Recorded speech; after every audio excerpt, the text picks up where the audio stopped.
trials. Okay? Trial, it is God's refining process. Minsan kasi ang iniisip natin, mga kapatid ko, sobrang bigat ng ating problema na para bagang iniwan na tayo ng Panginoon. But if you're a Christian, listen to me.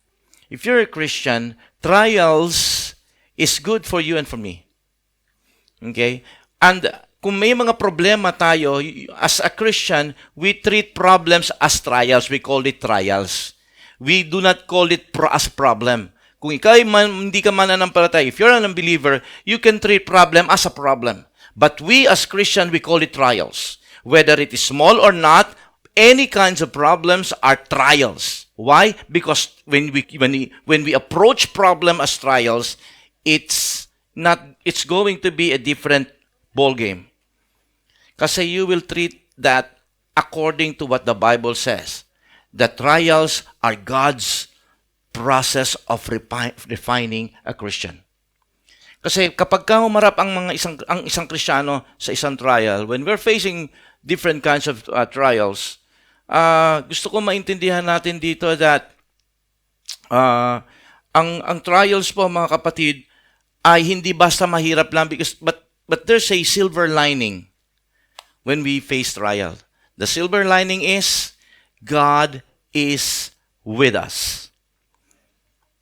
Kapag ikaw ay dadaan sa problema, asahan mo na hindi ka nag-iisa. Ang Panginoon ay nandiyan, and in every trials that and God is using trial actually to shape us according to the likeness of our Lord Jesus Christ. Pagka may problema tayo, mayroon tayong mga pinagdadaan na mabibigat na pagsubok o sitwasyon or suffering. Okay, particular suffering. Kasi alam po ninyo, natatawag lang natin itong problema kapag there's some sort of pain. Tama po ba? Sapagkat kung halimbawa sipon lang, hindi problema, sipon lang eh. Okay? Pero pagka sinabing yung sipon na yan ay dahil sa COVID, problema na yan. Naintindihan yung sinasabi ko? Okay? When there's a sort of pain or sorrow or problem or you suffer, ito po yung ibig sabihin ng trial sa atin. Dito na tayo naaapektuhan. At gusto kong intindihin natin, hindi ka nag-iisa kapag ikaw ay lalakad at susuong sa problema mo na yan. I'm talking about those Christians, those people who already pledged their life to Jesus Christ. That's the silver lining of every Christians that are going through different kinds of problems. So, it's very comforting to know na ginagamit ng Lord o instrumento ng Diyos ang trial to shape us, to mature us, to strengthen us, and to help us closer to God. Okay? Ito po ay, kumbaga, pag naisip natin ito, talagang, wow, Panginoon, may advantage pala ang trial. Yes. Kaya nga, you have to treat your problem as trial. Because every now and then, kapag ikaw ay nagkakaroon ng pagsubok sa buhay mo, alam mong, Panginoon, may purpose ito. It's not for your disadvantage, but it's for your benefit. It's to profit you. Pero, as a Christian, okay, magiging beneficial lang ito if you will make the right decision. Alam po ninyo, trials can break your back or bend your knees. It depends on how you will react on that problem. It can bring out the best in you, or it can make you the worst person you can be. Trials can also strengthen you or weaken you. Trials can make you quit and depart from God's will, or you can align your will to God and surrender and allow God to take action in your problem. So, maintindihan po natin, mga kapatid ko, dalawa ang pwedeng maging reaction mo sa trial. It's either it will make you or it will break you. It will benefit you, or it can bring you closer to God, or it will turn you away from Him. Definitely, ang mga Kristiyano, dapat kukunin natin yung bagay na talagang magiging advantage para sa'yo. Okay? Kaya pag-uusapan po natin ito. We're going to talk about this verse sapagkat ang sabi ng salita ng Diyos, hindi hihinto ang problema hanggat humihinga tayo. Jesus Christ said in chapter 16 verse 33 of the book of John, sabi po rito, "These things I have spoken to you, that in me you may have peace." Why? Because in this world you will have tribulation. But be of good cheer. I have overcome the world. The one who overcomes the world is with you when you go through trials. Kamusta ang buhay mo ngayon? Ano yung pagsubok na nagbibigay ng hirap sa'yo? Saan ka nag-struggle ngayon? Kamusta yung sitwasyon ng buhay mo ngayon? Sa atin, iba-iba ang pinagdadaanan ng ating buhay. Okay? Lahat tayo may pagkakataong sa likod ng ating mga mukha ay may umiiyak na puso. Takot. Agam-agam. Pag-uusapan po natin ito. All of us are going through different kinds of trials. Okay? Alam po ninyo, as God allows us to go through this trial is a process of refining our faith. God is using trial so that your faith will be purified, so that your faith will mature, so that your faith will shape up like a faith of those disciples of our Lord Jesus Christ. Walang seryosong Kristiyano ang hindi inalaw ng Panginoon na dumaan sa problema. Andiyan po ba kayo? Just like the process of refining gold. Alam po ba ninyo yung process of refining gold? When somebody found a gold, hindi po ito solid gold agad. Ito po ay nababalot sa iba't ibang klaseng bato na talagang bato na hindi kailangan. So para ito ay may purify, it has to go through this intense heat. Okay? It's a series of going through intense heat.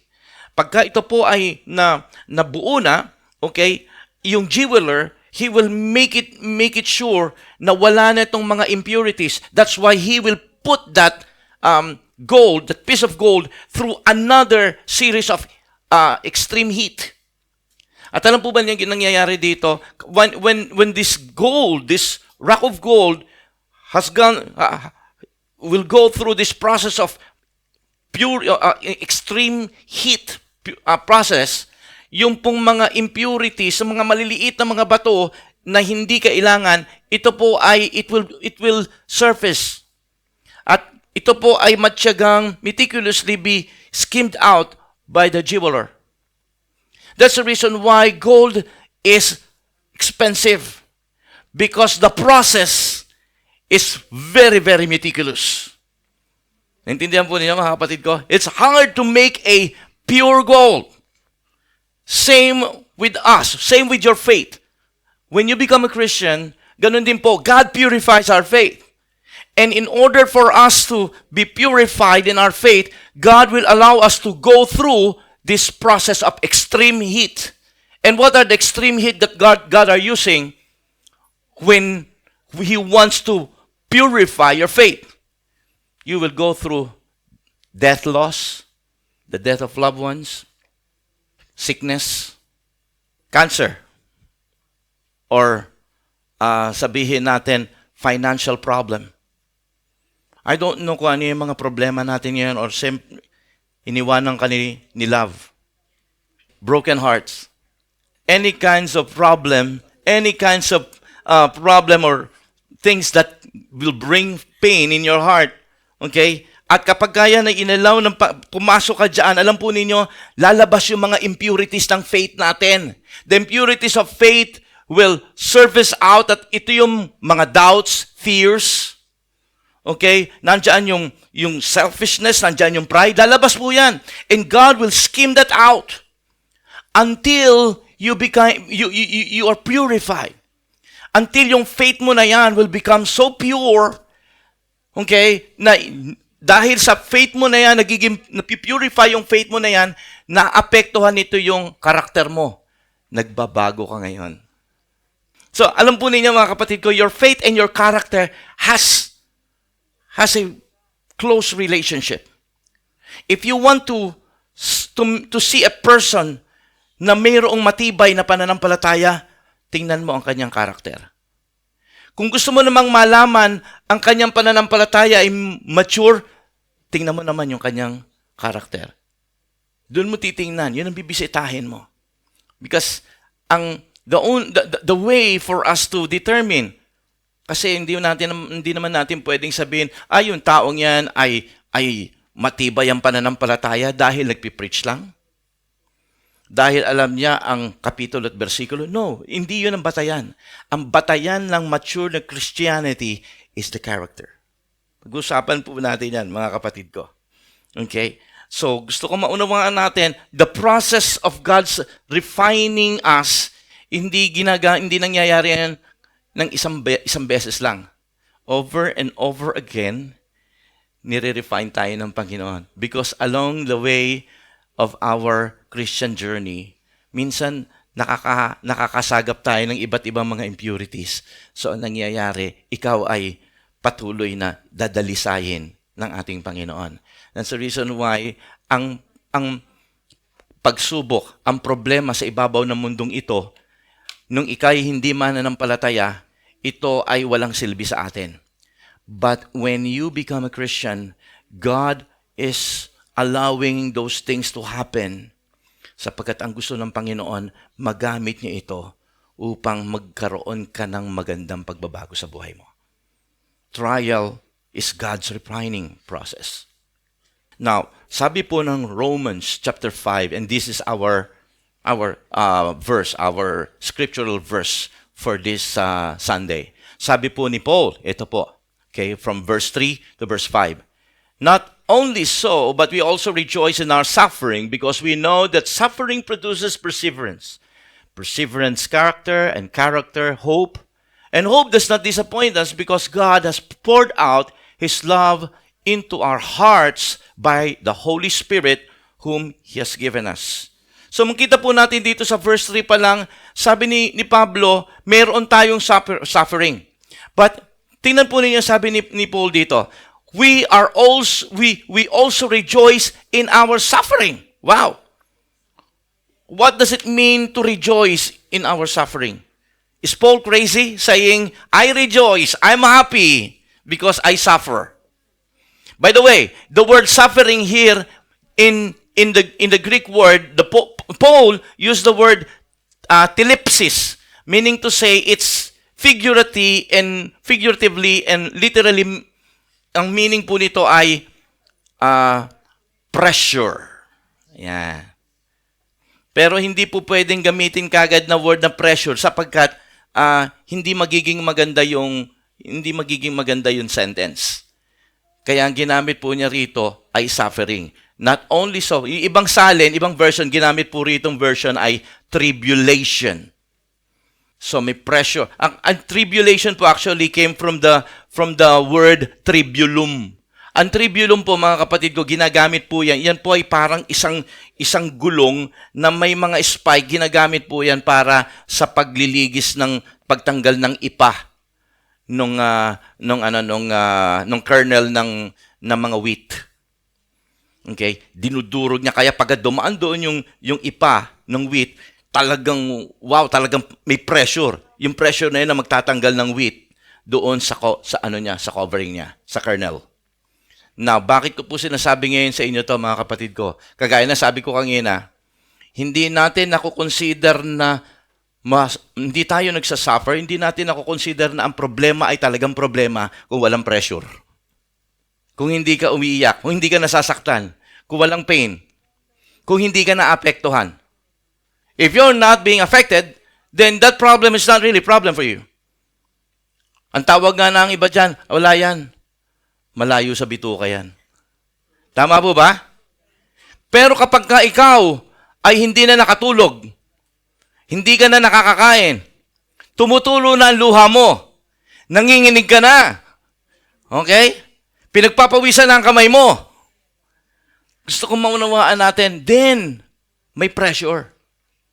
Then, naapektuhan tayo. That is what we call trials. And Gusto kong sabihin natin, makita natin dito kay sa sinasabi rito ni Paul, sabi niya gano'n, but we also rejoice in our suffering. We rejoice. Wag niyo isipin dito na maging masaya ka pagka namomroblema ka. Hindi po ibig sabihin gano'n, Lord, salamat po, may cancer ako. Hindi gano'n yun. You rejoice. It has a deeper meaning. He was like encouraging the Christians in the times of Rome. Nung panahon ng mga disipulo ng ating Panginoon Jesucristo, the Roman Christians were so under persecution. And sabi niya ganoon, tandaan ninyo, we rejoice in our suffering. Because there are advantage when we suffer. Because there is a purpose, and the purpose of suffering is a good purpose. It will work for our advantage.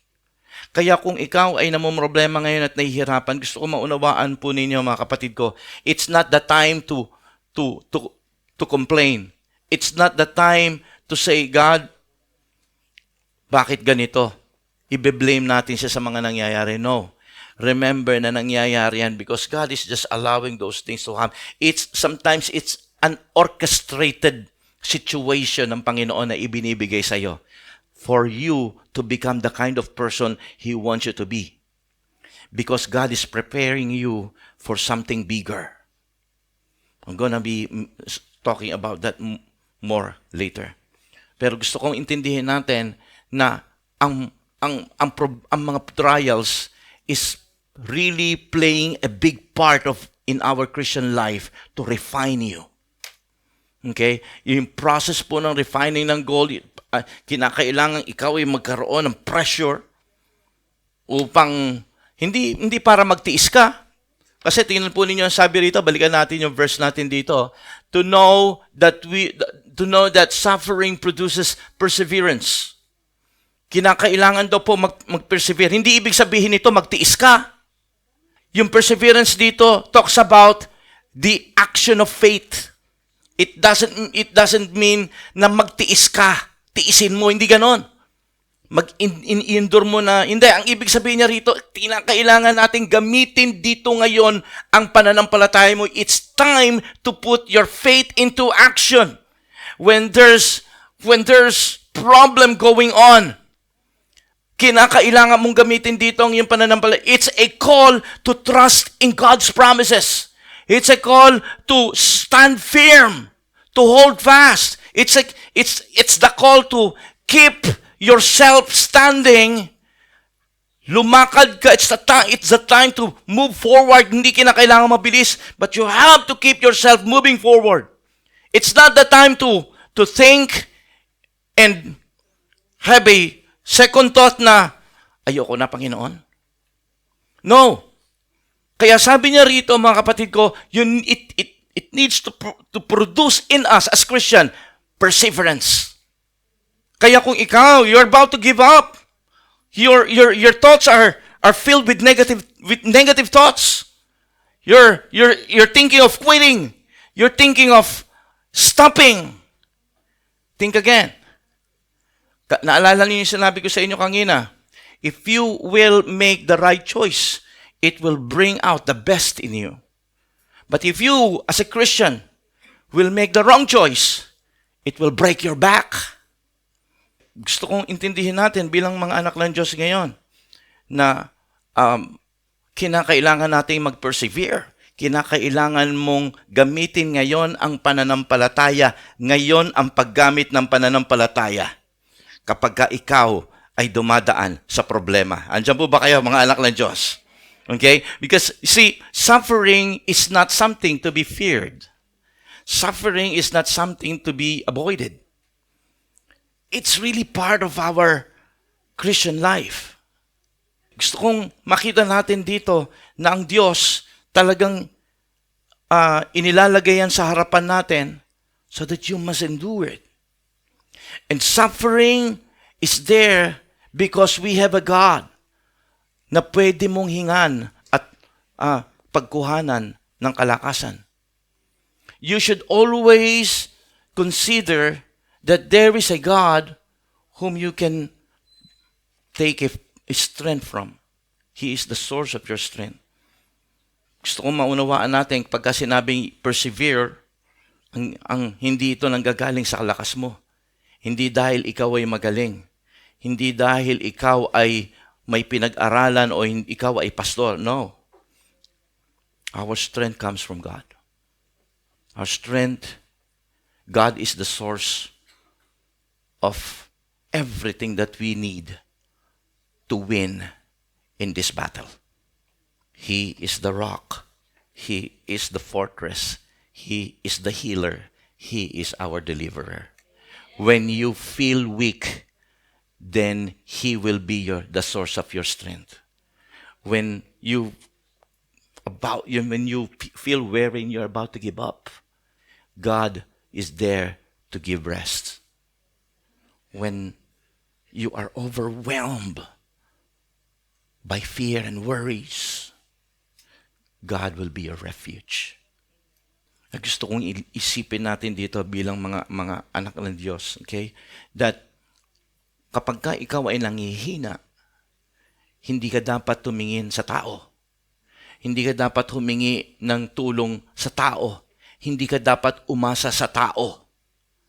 Ang aasahan natin dito, mga kapatid ko, ay ang ating Panginoong Diyos. You have to bend your knees. You have to really open your heart to Him. And that is when the Lord will respond. Suffering. May mga nagsasuffer na ba rito ngayon? Now, minsan, ang mga nagsasuffer, hindi lang naman yung, kunyari, may sakit yung asawa mo. Nagsasuffer siya sa sakit. Hindi lang yung asawa mo ang nagsasuffer. Pati ikaw na nagmamahal dun sa asawa mo, nagsasuffer ka. Pagka nalaman mo yung nanay mo, yung magulang mo, may karamdaman, di ba nagsasuffer ka? Di ba nag-aalala ka? Di ba nag-worry tayo? May pain? May fear? So, wag natin sabihin na, hindi, wala naman akong sakit ngayon, hindi ako. Hindi. No. Lahat tayo, one or another, are suffering. Gusto kong makita natin dito, mga kapatid ko, why, sabi ni Pablo, why should we rejoice in our suffering? Why? Gusto kong sagutin to. Kasi we have to change our approach when we are facing problems, when we are in the middle of trials. Anong dapat na maging attitude natin, maging character natin kapag tayo ngayon ay dumadaan sa problemang malaki? When we are in the middle of the problem, alam po niyo, this is the perfect time to claim His promises. You cannot claim promises when everything is going on good sa buhay mo. Sabi po I like this verse, Psalms 119 verse 50. Look at this. Sabi niya ganon, my comfort in my suffering is this: your promise preserves my life. What preserves him during his suffering? It's the promises of God. Okay? It's the Word of God. It's clinging, claiming, taking, and absorbing that Word, that promise that God has given us. Yun ang magiging kalakasan natin. Yun ang magpapatatag sa'yo. Kinakailangan natin panghawakan kung ano man ang sinasabi ng salita ng Diyos. Okay? Mahirap ito. It's not easy. Gusto ko makita natin dito, mga kapatid, na going through problem and taking faith with that problem is not easy, but it's necessary.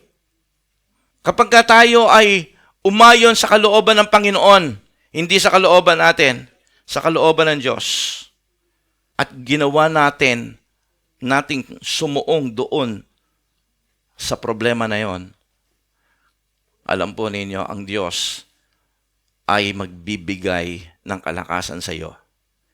He will make it sure that He is not only watches over you, He will provide everything that you need for you to conquer and to become a victor later on. Sabi po ng gumawa ng Salmo na to, my comfort in my suffering is this: your promise.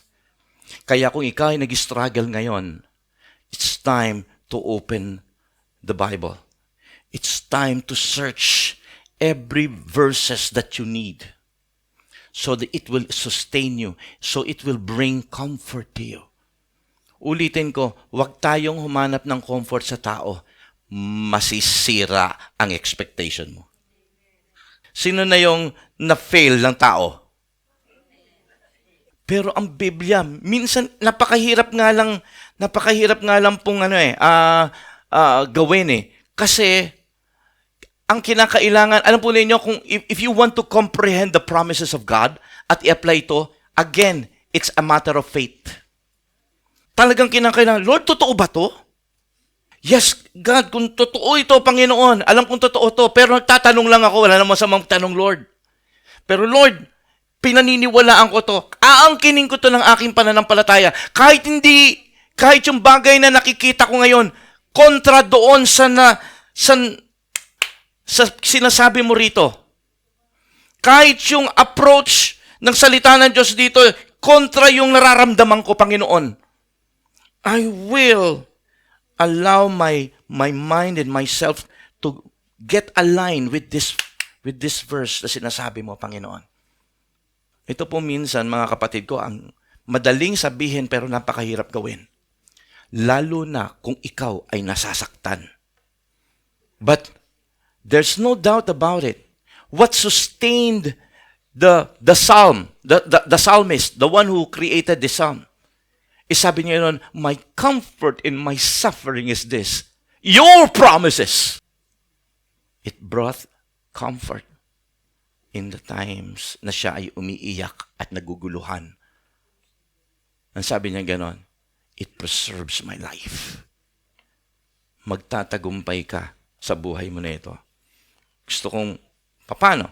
Okay? So, malinaw pala rito na once you are suffering, all you have to do is to say, God, I am not discouraged. I know the reason why these things is happening because I believe na ikaw, Panginoon, ay mayroong purpose dito para sa ikabubuti ko. Okay? So, why we should rejoice in suffering? First, kaya dapat mag-rejoice because in suffering, God refines you. This is what I said a while ago. It refines, it purifies you once you're suffering. Okay? Ang sabi po ng James chapter 1, verse 2 and 4. Sabi po 2 to 4. Count it pure joy, my brother or brethren, whenever you face trials of many kinds, because you know that the testing of your faith develops perseverance. Again, now kanina we were reading Romans chapter 5. This time we're reading James chapter 1. So makikita po natin yung sinabi ni Paul at saka sinabi ni James pareho. That once you go through trials, sabi niya noon, anong dapat na ma-develop sa atin pagka may problema ka? Perseverance. Kinakailangan pagka sinabi pong perseverance, you have to muster strength.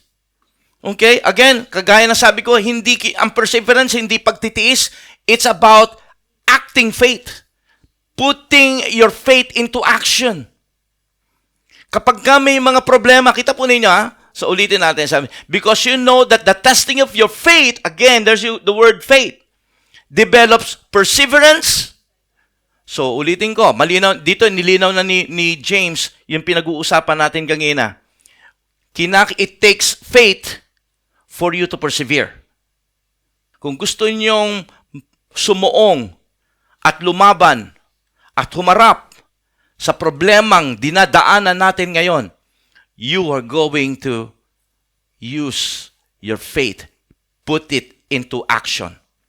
Sabi niya rito, the testing of your faith develops perseverance.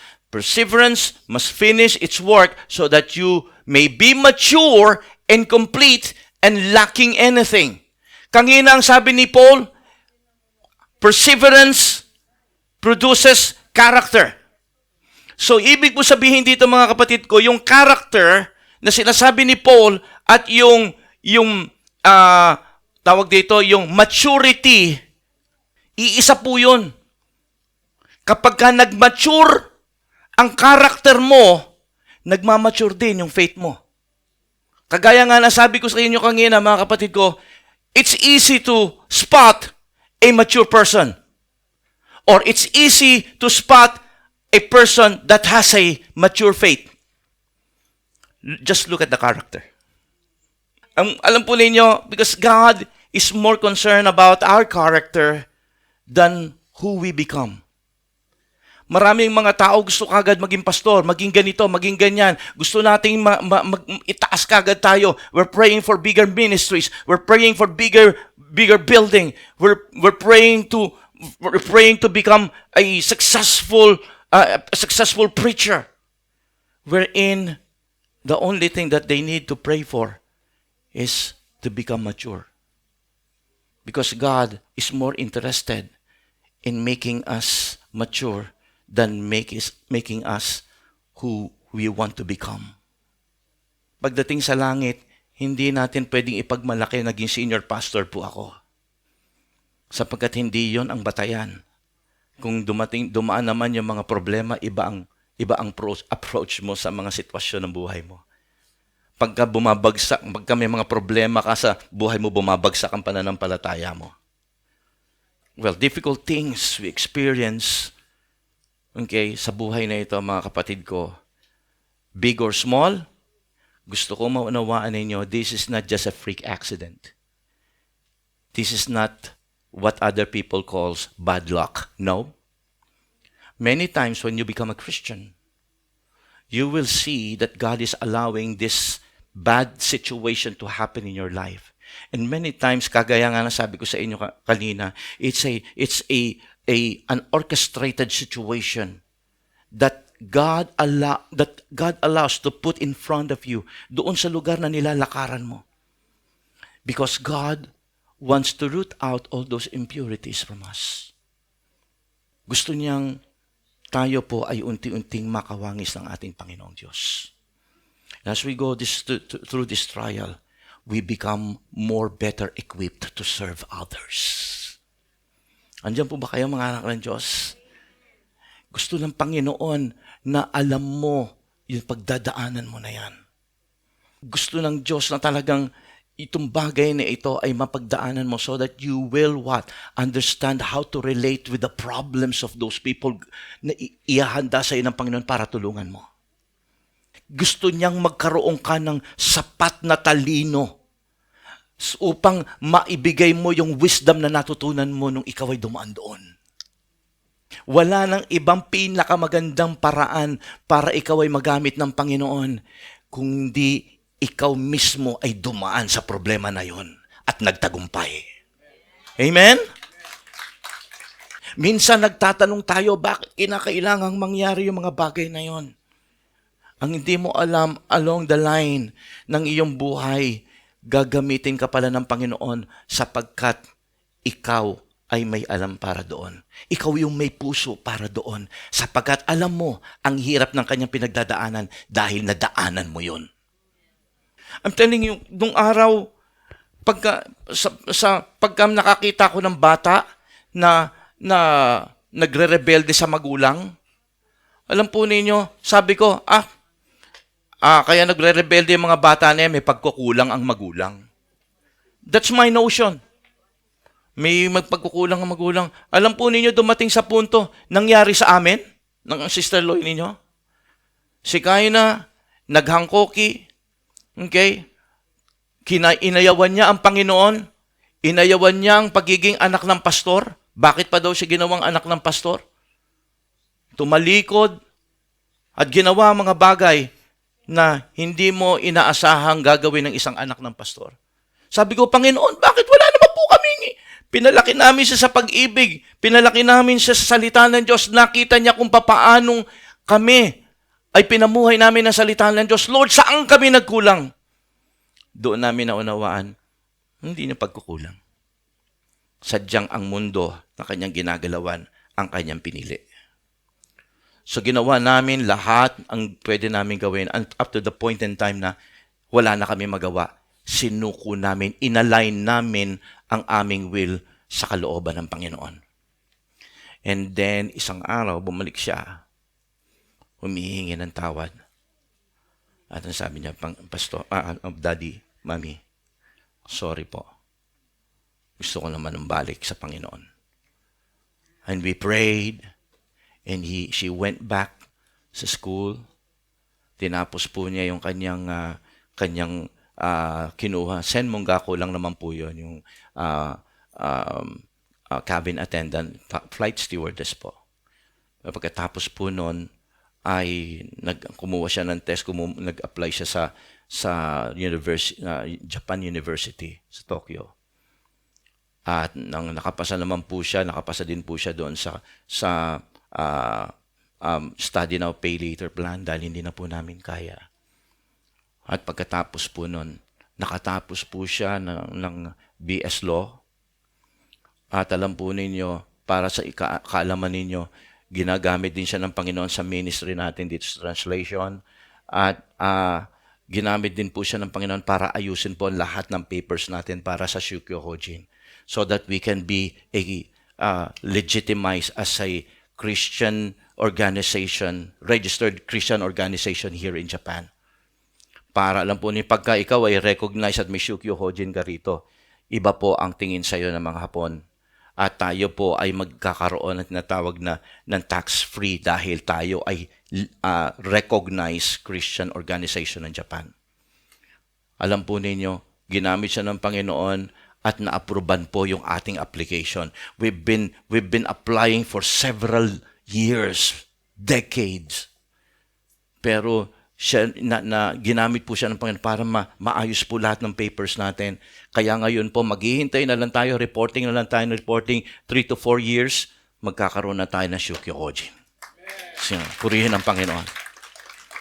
And then, pagkatapos po noon, nangyari na yun mga kapatid ko, doon ko na-realize na kinakailangan naming madaanan yun. Alam po niyo kung bakit? Sapagkat marami tayong mga kapatiran na dumadaan din sa rebellion ang kanilang mga anak.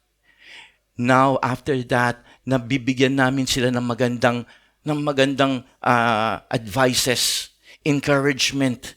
At kapag naunawaan po nila, nakikita nila yung nangyari sa amin, hindi na sila gumigip up. Alam nilang kung nang ginawa ng Panginoon yon, kina pastor, gagawin ng Panginoon din sa akin. Amen? At naniniwala ngayon sila na kapag sinabi namin, ito ang gawin mo, ganito ang dapat, ito sinabi ng Panginoon sa amin. Alam po ninyo, tinatanggap nila. Why? Sapagkat nakita nilang dinaanan namin. Ganun din po, mga kapatid ko. Kaya alam namin kung paano namin i-approach yung mga magulang na nag-struggle dahil sa kanilang mga anak. Dahil naranasan namin. Madalas si pastor, ang kanyang nalalaman ay hindi lamang theoretically sa theology. Sometimes God is allowing me to go through these difficult problems. Para pagka nag-preach ako, feel ng bawat isa sa inyo dahil alam niyong dinaanan ko. Today, I would like to announce, dumadaan po ako sa isang mabigat na problema. Sapagkat sinabi ng doktor that my cancer is now moving. Subalit, ulitin ko po sa inyo mga kapatid, kagaya ng sinasabi ng salita ng Diyos at pinipreach ko ngayon sa inyo, this is not the time na dapat maging malungkot o maapektuhan. When there's pressure, this is the perfect time to put on our faith into action. Amen? It's time to claim in every promises that God gave us. Okay? Kaya po sabi ni Peter, kanina kinausap natin si Pablo, binigyan niya tayo nito. Kinausap natin si James, binigay niya sa atin yung kanyang payo para doon sa mga dumadaan sa mga trials. Pakinggan natin si Peter. Sabi po ni Peter ganito, chapter 1, verse 6 to 7. In this, you greatly rejoice. Wow! Rejoice na naman?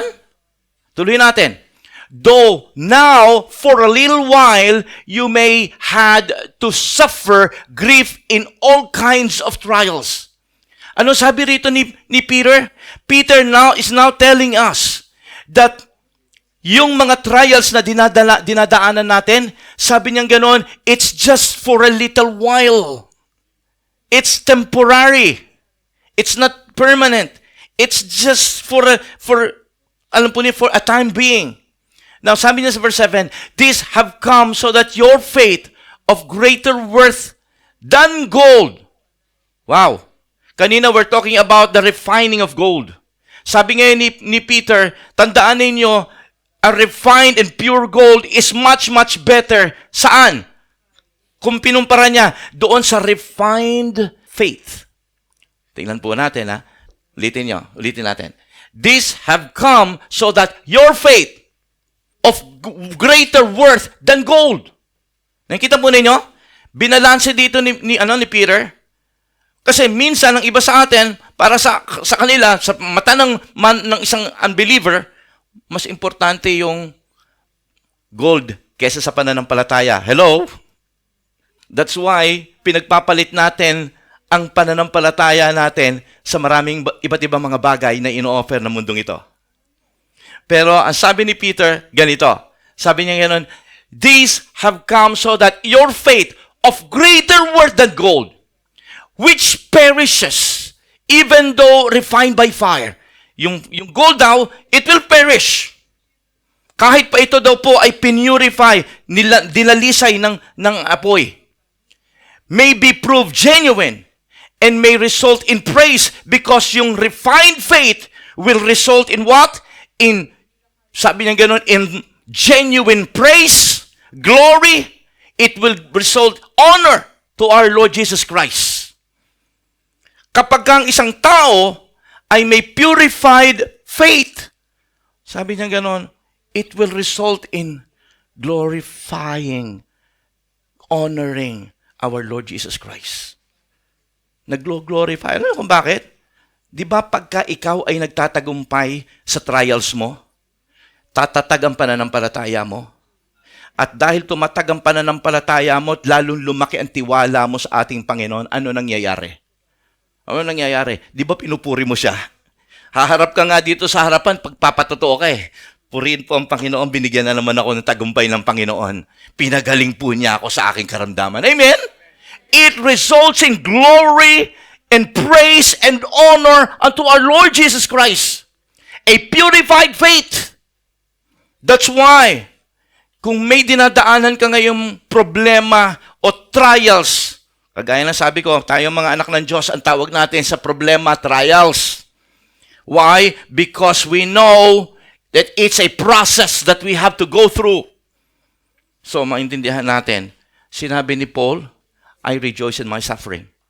Sabi ni Peter, oh, it will result in greater joy, greater joy. Now, kinakailangan natin we have to rejoice in our suffering. Not only because it will refine you or purify you, in suffering, because in suffering, God protects you. He protects you. Kaya, di ba, napakasarap isipin na kahit na ikaw ay dumadaan sa problema ngayon, we have a God who watches over us. Sabi po niya rito, no temptation has overtaken you, but such as a common to man. First thing that you need to understand, kapag ka ikaw ay dumadaan sa problema, huwag mong isipin na ang problema mo ang pinakamalaking problema sa buong mundo. Because we are so easy to receive that lies of the devil. Alam mo niyo, sasabihin ng diablo sa'yo, ay nako, Monique, ikaw ang pinakamalas mo, ikaw ang nagkaroon ng ganyan. Anong dating mo ngayon? Sasabihin mo parang, wow, bakit ako pa? Di ba may mga ganun tayong tanong, bakit ako pa? Ang feeling mo, ikaw na yung pinakakawawa, pinakamalas na tao sa buong mundo. Pero hindi, sabi ng salita ng Diyos, isipin mo na walang, yung bagay na yan, gaano mang kabigat yung problema na yan, hindi ikaw ang una nagkaroon yan. Marami dyan. Kasi sabi niya, everything that we received is just but common to man. It's just common. Dapat baguhin daw natin utak natin sa nangyayari. Ano man ang problema, even though it produces fear and anxiety. Huwag mong isipin na mabigat yan. Common lang yan. Huwag yung pagkasinipong ka, sasabihin mo, baka mabigat na yung problema ko na to. Baka may ano to . Okay, baka cancer to . Okay, cancer sa ilong . Okay? Hindi. Common colds lang yan. Okay? And sabi ng salita ng Diyos, una, you need to understand that it's common. Second, sabi niya ganon, you need to understand that there is a God who is faithful. Ano man ang dinadaanan mong problema, meron kang Diyos. That's the reason, sabi ni Pablo rito, ang kausap niya rito, mga believers, hindi unbelievers, sabi niya rito, kapag ka dumaan tayo sa problema, merong Diyos na matapat. Pangatlo, punong-puno talaga itong 1 Corinthians 10:13, kaya paborito ko ito eh. Sabi niya ganon, God will not allow any kind of temptation that is beyond your strength, beyond your capability. Ibig sabihin, God will make it sure. Kung ang lakas mo ay nandito lang, at yung problema darating sa iyo malaki, sabihin ng Panginoon, no, tatasahan ko yan. Kinakailangan, kasi laki lang nito, o mas mababa dito. That's how I see it. He will not allow. Hallelujah. That's the reason why yung problema mo, kayang-kaya mo. Because tinasahan na yan ng Diyos. At kung sobra man yan, sasabihin ng Panginoon, okay lang. Alam mo kung bakit? Sagot ko yung sobra. Baka sabihin nyo, pauso naman yata yung sinasabi mo. Alam nyo kung nasaan ang sagot ni Lord ng sobra? Sagot niya yung sobra para makayanan mo yun nandito? Tuloy natin. Sabi niya ganon, beyond what is able. But He will provide a way of escape so that you will be able to endure it. Ibig sabihin, sa sobra na yon, na hindi mo na, Lord, sobra-sobra to. Sabi ko sa iyo akong bahala Sagot ko yung huli. That's the reason why we pray when it seems na yung problema natin is sobrang overwhelming, right? Sometimes problems are so overwhelming. Lord, sobra to, hindi ko na kaya. Sabi ng Panginoon, alam mo talaga, alam kong hindi mo kaya. Kaya nga, akong bahala, I will make a way of escape for you. May mga pagkakataon, God will not allow anything sobra. Pero God will allow yung sobra na yon so that pagka humingi ka ng kalakasan, Lord, tulungan mo ko, huwag kang mag-alala. I will come to the rescue. Alam ko ang gagawin ko dyan. Alam kong tatawag ka sa akin. Alam kong hihingi ka sa akin ng kalakasan. Alam kong hihingi ka sa akin ng kagalingan. Alam kong sisigaw ka. At sasabihin mo, Lord, help me. Kaya eto na ang kasagutan. Amen? Yun po yun. God will always be there to protect you. And God will always be there to sustain you. At sabi po ng Isaiah chapter 43 verse 1 to 3, do not fear. What is the initial reaction when we are in trial? Fear. Naku, paano na? Sabi niya rito, for I have redeemed you, I have called you by name, you are mine, and when you pass through the waters, tandaan natin, God is not talking about literal waters. He is not talking about literal rivers here. He is not talking about literal fire here. He was talking about problems and trials that these people will face in the future. That's why, sabi niya rito, do not fear. When you pass through waters, I will be with you. Through the rivers, they shall not overwhelm you.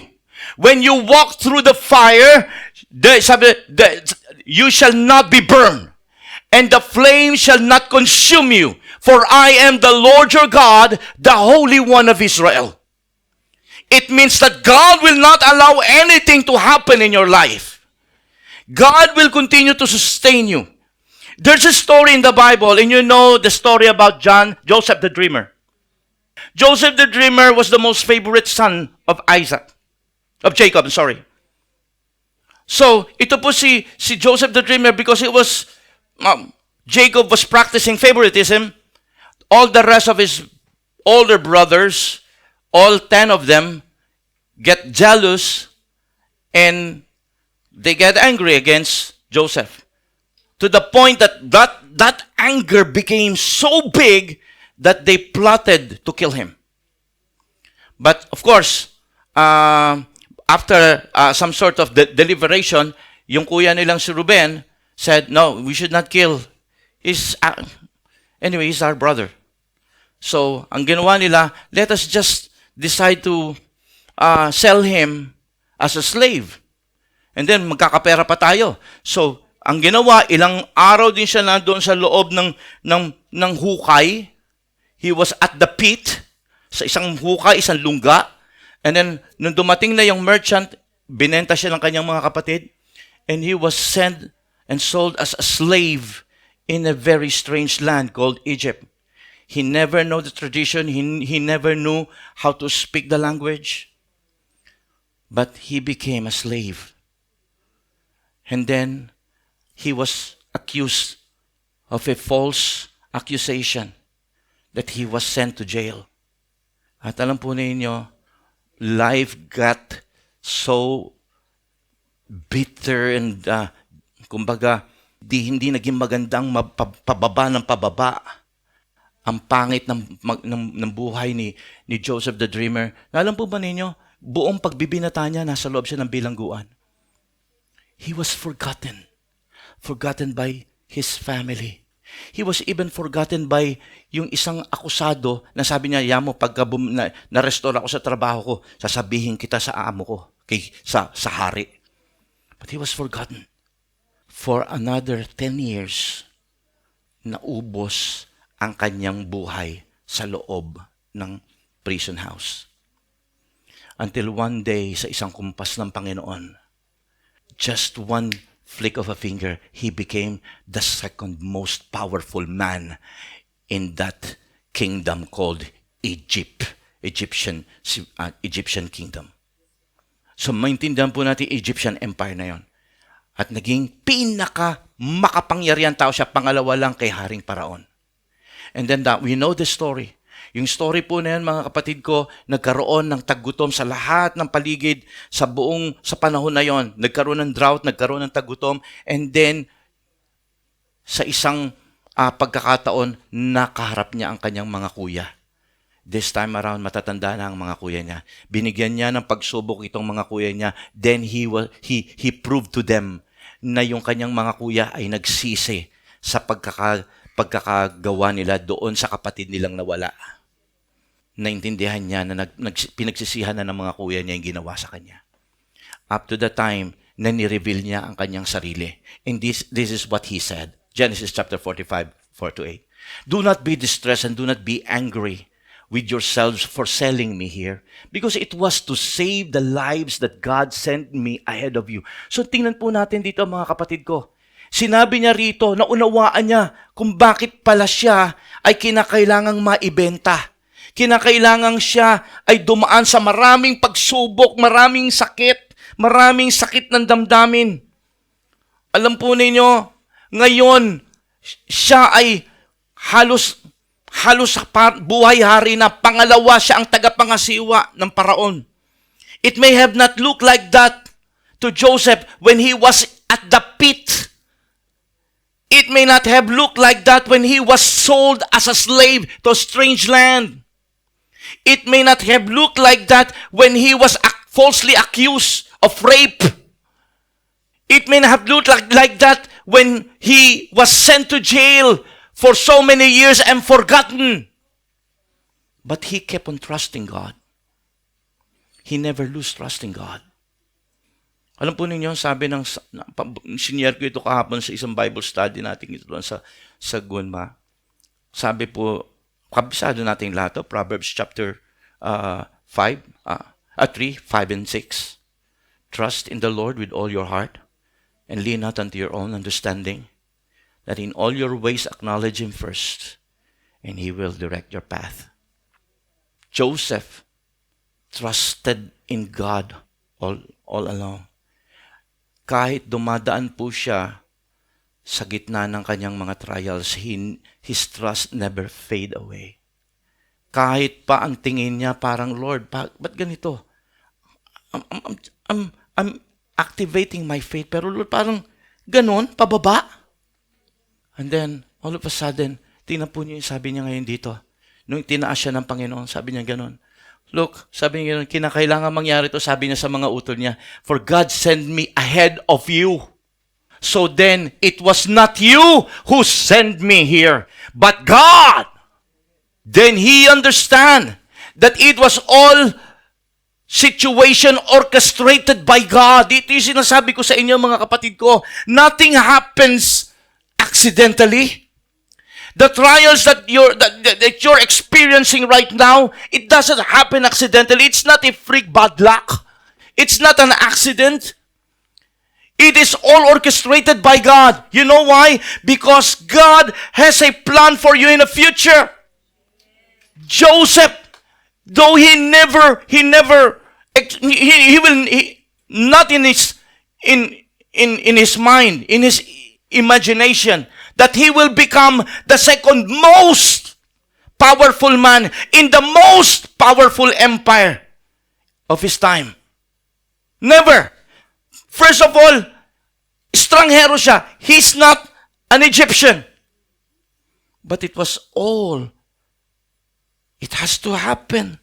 Because kung hindi mangyayari at hindi siya magtitiwala sa Panginoon along the way ng process, he will not become what God wants him to be. Sometimes, we think that God has forgotten us. Sometimes we think that it's unfair. Bakit sila ganun? Ako nagkakaganito. Bakit sila mas makonti ang problema? Ako puro problema. But you have to understand that when you're going through problems, you have to trust God and do not lean unto your own understanding. Because when you start leaning unto your own understanding, it will bring you back. It will turn you away from the will of God. And you will just blame God and say, God, you're unfair. But when you trust God, just like Joseph the dreamer, maintindihan natin na sa Panginoon, maraming paraan para sa isang iglap, marating mo yung bagay na gusto mangyari sa buhay mo ng ating Panginoon. Kaya niya. Pero kinakailangan you need to abide. Keep on trusting God. Yes, Lord, I trust the process. I trust the process. I'm trusting in the process. Ang problema lang natin talaga is the process of waiting. Kagaya ng sabi ko sa inyo kanina, Joseph, he never enjoyed yung kanyang pagiging binata. Spent all his life in miseries. Pero sa Panginoon, ulitin ko, walang huli. Yung iba sa atin dito, parang sabihin, Lord, hanggang ngayon may edad na ako, wala pa akong asawa, huli na ang lahat. Sabihin mo sa katabi mo, hindi pa huli ang lahat. Ayan. You see, God knows what exactly we need to go through. And He promised us that whatever things what will happen in your life, He will never leave you nor forsake you. What a wonderful story of Joseph the Dreamer. Mararating mo rin at masasabi mo rin kinakailangan kong mangyari din sa akin to. Kaya kami ni Sister Loy ninyo sa nangyari namin, patotoo namin kay Kaina, doon namin naunawaan kailangan pala mangyari sa amin yan. Sapagkat through that, we can gain more wisdom and knowledge. Nabura yung aking biases na hindi pala kadalasan problema ng mga magulang kaya nagkakagano ng mga anak. No. Kaya wag niyo susumpain yung sarili niyo. Kapag sabihin niyo, ako nagkulang siguro, ako pastor. Ganyan nila ng mga magulang. Sabi ko, no. And they listen. You know why? Sapagkat alam ko kung ano yung sinasabi ko sa kanila. Now, listen. We need to embrace the process we need to embrace the process. Amen? Embrace it. That spiritual growth. Okay? Kasi ulitin ko, suffering produces perseverance. Sabi kanina ni Paul. Okay? Perseverance, character. And character, hope. Huwag na natin pag-usapan yung hope. Kasi alam naman natin, kapag ang isang Kristiyano, lumalaki ang kanyang pananampalataya, malaki rin ang hope niya. Malaking pananampalataya niya eh. That's automatic. Kasi sabi nga niya, sa verse 5, sabi niya, it's because of the Holy Spirit that will bring hope to you.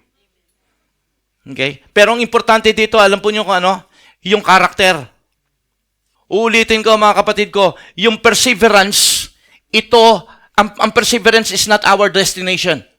Our destination is the character. Perseverance is just the attitude that you have to adopt as you travel along going to maturity ng ating character. Sulong lang. Diretso lang. Stand firm. Move forward. Maraming nagbabash, tuloy lang. Maraming ka naririnig ng mga disappointment at disappointing words at saka discouraging word, tuloy lang. Sige. I have to put my faith into action, tuloy lang. That's perseverance. Because we have a goal to reach the maturity stage. Malalaman mo, ulitin ko, sinabi ko kanina, malalaman mong isang tao ay mature na sa kanyang pananampalataya, sa kanyang, through his character. Malalaman mo rin, okay, na itong taong ito sa kanyang karakter, ay nako, malalim na sa Panginoon. Alam mo, dahil nga sa karakter niya. Lahat ay mapagbabasihan natin sa karakter. Kaya, ito yung ating ultimate destination. Kaya ang pananampalataya at saka karakter, parang salamin eh. Ito si faith, ito si karakter. Pagka si karakter, immature. Ako niyo ba? Immature din yung faith. Pagka yung faith, mature, si karakter, makikita nyo, nag-a-act ng mature. Salamin. Kaya madali mong malaman yung maturity. That's the reason why, mga kapatid ko, hindi porke sinabi natin na isa ay matagal ng Kristiyano, mature na eh. Hindi mo pwedeng sabihin, matagal ng Kristiyano yan, matibay na pananampalataya. Hindi pa rin. Hindi talaga. Because if that person will not allow himself to go through the process, hindi ka magmamature. Yung bang pagka may problema, wala. Pagka may mga trials, wala. Hindi nagpapatuloy. Instead na magpatuloy, nanghihina. Ngayon, pagka may maganda na namang sitwasyon, tayo na naman. Makikita mo na naman sa church yan. Ay, naku, okay na siya. Hindi. Ang Kristiyano, ulitin ko, ginagamit ng Panginoon yan. Yung mga taong dumaan sa maraming gyera ng kanyang buhay. Sabi ng salita ng Diyos, we have fellowship in Christ's suffering. How can you say you have fellowship in Christ's suffering if you do not suffer for Christ? Ulitin ko, everything that we have here on earth are what? Are just for a preparation for the future. Mayroong magandang plano ang Panginoon sa iyo, pero huwag mo munang kukunin. Kung ang plano sa iyo ng Panginoon ay maging preacher o maging pastor, huwag mo munang ambisyonin yung maging pastor. Hayaan mo munang dumaan ka sa proseso. Amen? Tapos lahat ay tumayo. Purihin ang Panginoon. Sabi po ng 2 Corinthians, verse 1, 3-4. Blessed be the God and Father of our Lord Jesus Christ, the Father of mercies and God of all comfort, who comforts us in our tribulation, that we may be able to comfort those who are in any trouble. Nakita po ninyo? The reason why you need to go through, sabi niya ganon, through many tribulation. Kasi kapag tayo daw po ay nasa tribulation, doon natin mararanasan ang comfort ng Lord. Yung kares, yung pag-ibig at assurance niya. Alam ninyo, sabi niya ganun, kasi kapag mayroon kang nakitang kapatid na dumaranas din nun, yung pag-ibig at comfort na ibinigay sa iyo ng Panginoon, yun din daw ang maibibigay mo sa Kanya. Magkakaroon ka ng concern sa Kanya. Kagaya na sabi ko kanina, kasi alam mo yung kimuchi, alam mo yung damdamin ng kanyang nararanasan ngayon. Hindi man siya nagmihingi ng tulong, nakangiti man siya, pero alam mong sa likod ng kanyang mukha ay isang kalungkutan at pag-iyak. Kaya alam mo kung papaano siya ipag-pray, i-encourage, sapagkat nadaanan mo. Look at this. Basahin natin uli. Blessed be the God and Father of our Lord Jesus Christ, the Father of mercies, the God of all comfort, who comfort us in our tribulation. He comforts you in your trial, during the time of trials, during the time of your suffering, that we may be able, look at this, to comfort, sino? Those who are in any trouble. See? Because the reason of the trial is for you to be an instrument of God for others.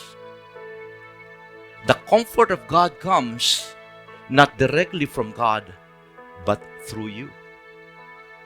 Gagamitin ka ng Panginoon na representative niya. Ito po yun. That's why trial is a refining process. Of course, normal lang umiyak tayo pagka may problema tayo. Normal lang na matakot ka initially. But when you stop for a while and evaluate and think that, hey, hindi kaya, Lord, mayroon kang plano? Hindi kaya, Lord, gusto mong ihanda ako para mag-minister doon din sa mga dumaan sa mga problemang dinadaanan ko ngayon? Hindi kaya, Lord, inaalaw mo to para yung mga tao ay nakitang meron akong ganitong karamdaman pero pinagaling mo ako upang sila rin ay magkaroon ng encouragement sa mga pinagdadaanan nila? Sa oras na ito, mga kapatid ko, ulitin ko, meron tayong Diyos na mabuti. Never ever allow the pain and the suffering to overwhelm you. Because we have a God who watches over us. Let us all lift our hands. Hallelujah. Father, today, we thank you for your word, for reminding us, Lord, that even trials are your instruments to shape us, to mature us, to strengthen us, and to equip us for your future plans in our lives. Dalangin ko, Panginoon, na ang mga kapatid kong nakataas ng mga kamay, Lord, I pray to bless their lives. I pray, Father God, that your word will become an empowerment, Lord, during the times of weariness, times of anxiety and worries and fears. I pray, Father, to bless each and every one of us. May we found joy in the midst of the storm. May we found peace, O God, as you continue to supply all these things to better prepare us, Lord, in going through trials of our lives. Lord, help us, Lord, ng mga pananampalataya namin ngayon na maalis yung mga impurities, O Diyos. Alam namin, Panginoon, na kapag kami ay tumibay sa aming pananampalataya, it will result in good character, and this good character will result na maraming tao ang mabibless sa buhay namin. Gagamitin mo kami, Panginoon. As we're lifting our hands, Lord, you know the trials that we are going through right now. You know, Lord, kung ano yung nakaka-apekto sa amin. Nakikita mo rin yung prayers ng puso namin. Lord, ang mga kapatid kong nakataas ang kamay ngayon, katagpuin mo, Panginoon. Katagpuin mo sa mga pinagdadaanan nila. I don't know what it is, but one thing's for sure. We have a God who is a God of comfort. Lord, we give you the highest glory and praises. In Jesus' name. Amen. Palakpakan po natin ating Panginoon. Pasalamatan natin siya ng buo nating puso. Hallelujah. Let's remain standing.